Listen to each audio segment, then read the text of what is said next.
Hi. Hi again. So I'm going to do a little bit more about Tiamat and clarify some things that weren't in the video part 2. So we're going to start with some sound.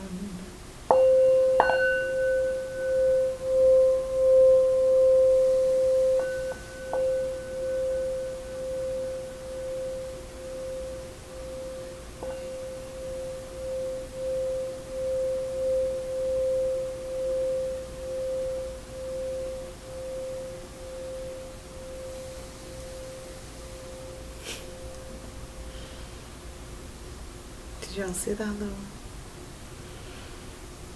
orby thing? It could have been from my chair, but I feel like it's kind of late for it to be doing that. Okay, so thanks for yesterday.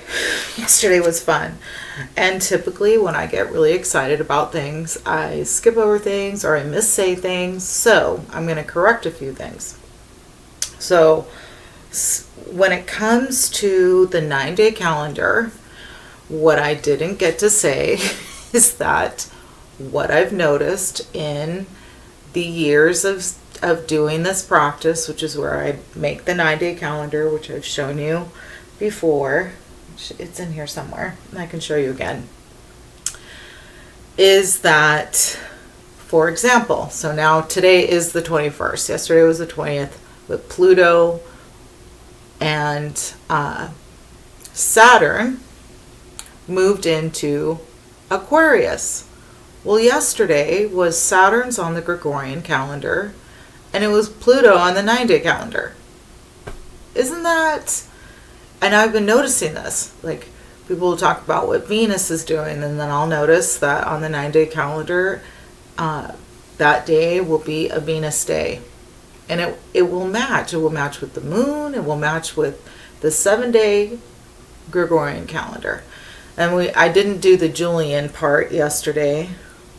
Just a reminder, we would go 13 days backwards. So then,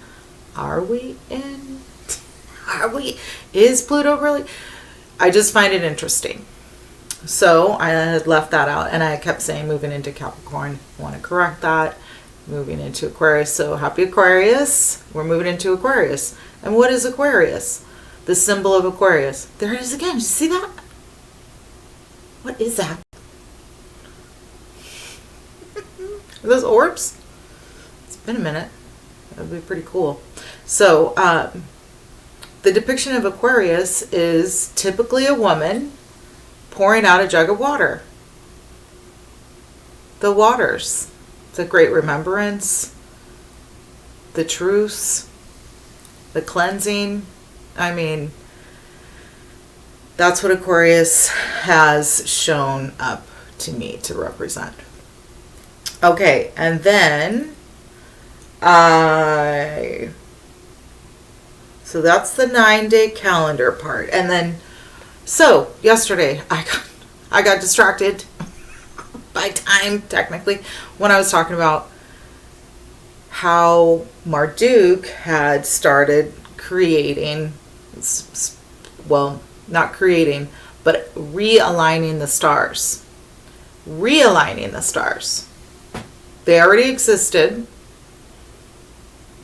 and then he changed them around to match his quote-unquote desires. And then I mentioned in the reading that there are 3 stars that are supposed to represent the seasons.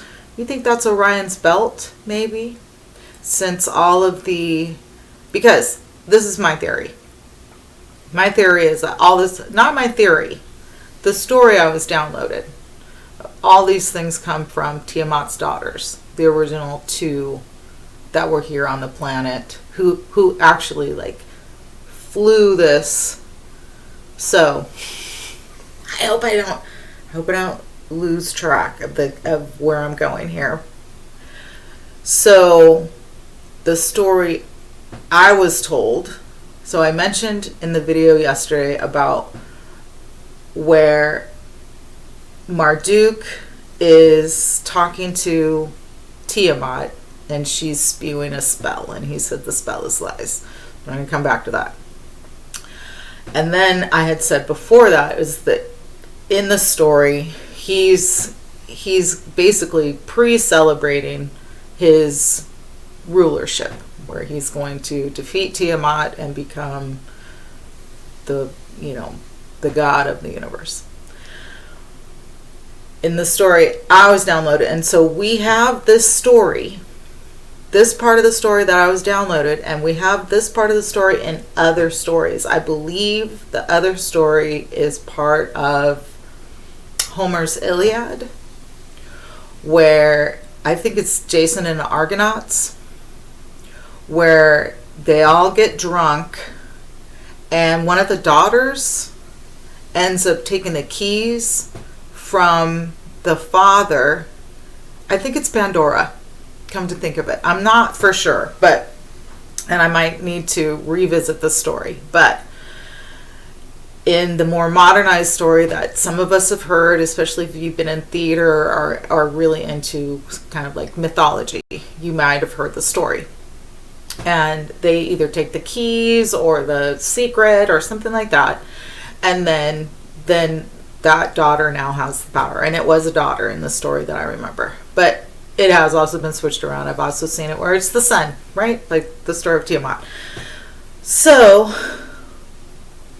that is in relation from what she showed me to the other story of Marduk. Because, and if you've read Rest in Power, Mama Zagbe, her book, specifically the Sibyls, she talks about how things have been taken from certain goddesses and then given to gods, and the story retold. So, from what this creation story that became Marduk's story, what was shown to me was that night when he got drunk. So the quote-unquote lies that he said Tiamat was spewing, she was spelling. She had already, her and her daughters, so this is something we see in nature today on this planet. Her and her daughters had a telepathic connection and had been practicing magic. There were many beings. Like, this is what is interjected into the story, but it's simplified because it's Marduk's retelling. Okay? But of course, if we re-envelop the story from the mother's point of view, from Tiamat's point of view, it would go something like this. Like I said, she knew what he was doing. So, knowing what he was planning, she pre-planned. So she could see what he was going to do, so she pre-planned. Her and her daughters, okay, so it also talks about how many of the female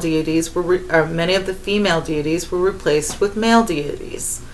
If you take the name Enlil and respell it, you'll get Lilin.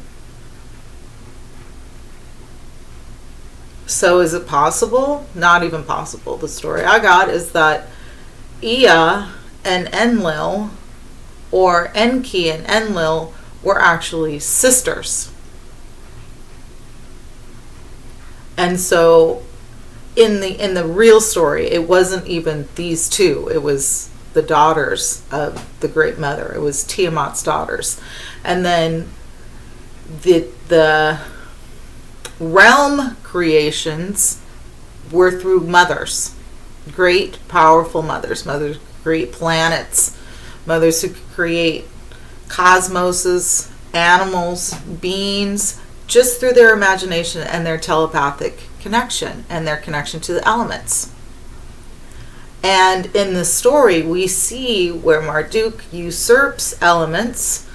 In the story, they talk about the aura, and they talk about blood.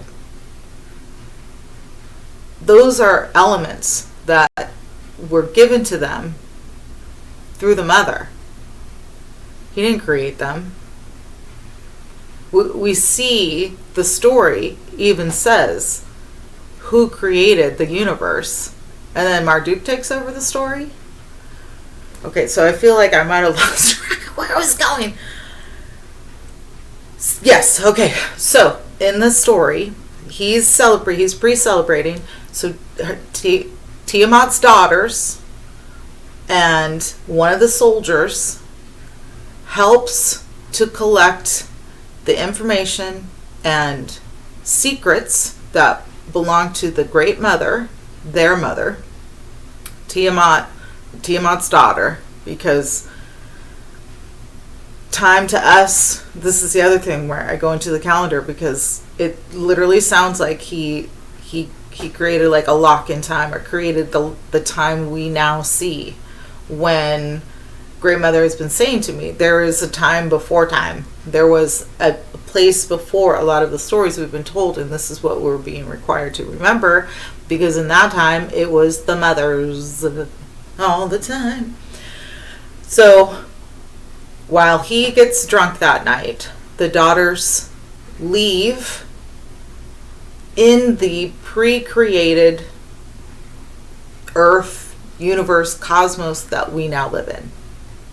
They had basically escaped to a whole new quadrant of the cosmos to hide from Marduk, to hide from him, because Tiamat, being the creator of everything, knew what he was doing, and yes, had already created what we now call our universe, far away from Nibiru. He did all the stuff in this what I'm hearing right now is he did the stuff in the sky to find us. She, as a regenerating water dragon, was able to take her own tail off, because she knew it would regenerate, and combined it with other helper planets plus the intelligence of Gaia, and created Earth, Earthren, which is the name of a syllable, and this cosmos that we live in. The Milky Way, from what she showed me, is her yoni, linking also to the breasts. And if we do consider the story and him saying that her belly is the cosmos, her belly, she created it. He's like kind of telling us the truth. Okay, so I wanted to clarify that download that had been shared with me a long time ago about how this planet, this realm, this cosmos that we live in, was female seeded, which is also written in many stories, and we have artifactual evidence of this around this realm planet. That was her. This was Tiamat. This is what Tiamat did.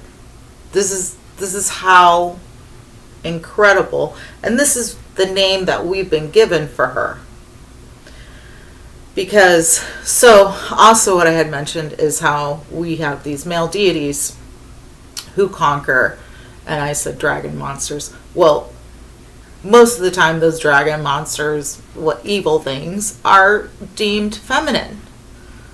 Even in the story, Inanna was the goddess at that time. Inanna, who is another name for Tiamat's daughter, a reflection of Tiamat. And you'll see depictions of her with claw-like feet. Like a griffin? Like a dragon?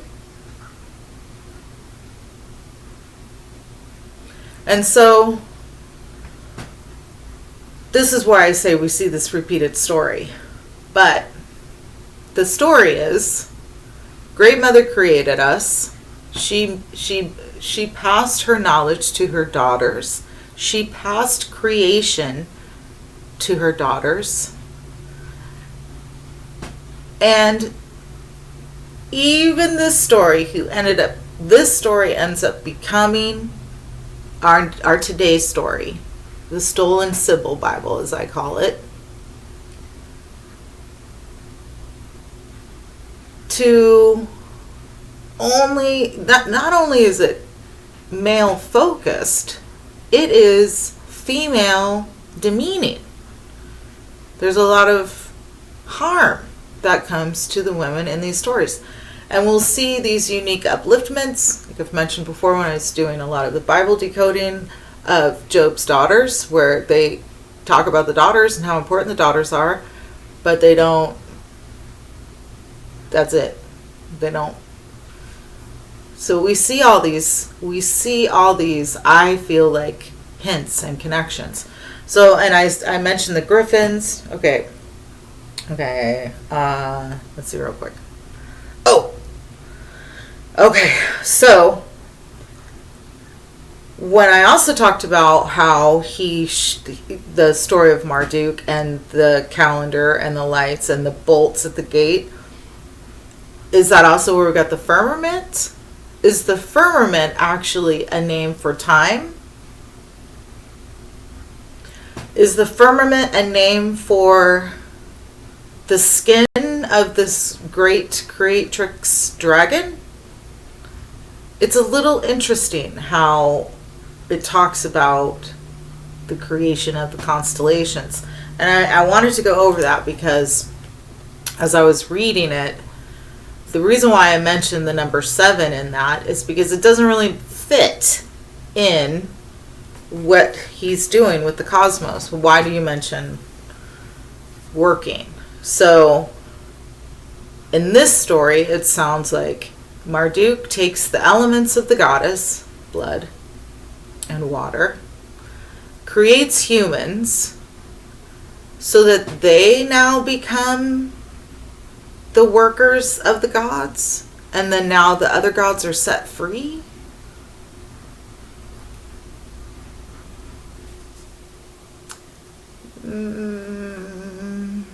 Really? Is that really it? And okay, so I'm going to read from the Enumalish. This is 71. Tiamat cast her spell without turning her neck. In her lips she held untruth and lies. 73. A little box. ... It's like, why even put that number in there? They're telling us, we're kind of leaving this part out. And 73 equals 10, and 72 equals 9. In her lips she held untruth and lies is number 72. And then number 73 is just blank. Then 74, in their box, they have assembled by you. Bi lifted up, and this is lifted up is in a box. Bi, let's leave out lifted up. Bi, the storm flood, his great weapon. Bi lifted up the storm flood. They put that in there. This is just, I understand this is their interpretation. I think this has been interpreted by a man also, not by a woman. Until now. And then with these words through, okay, then 73, and then 74 in there, they have assembled by you. 75, Bi, the storm fled, his great weapon. 76, and with these words threw it at the raging Tiamat. 77, why are you aggressive and arrogant and strive to provoke battle? The younger generation have shouted at their elders. 80, but you, their mother, hold. Oh, I didn't get that last part. So, isn't that a little confusing, right? They're adding words in. And she's saying, why are you...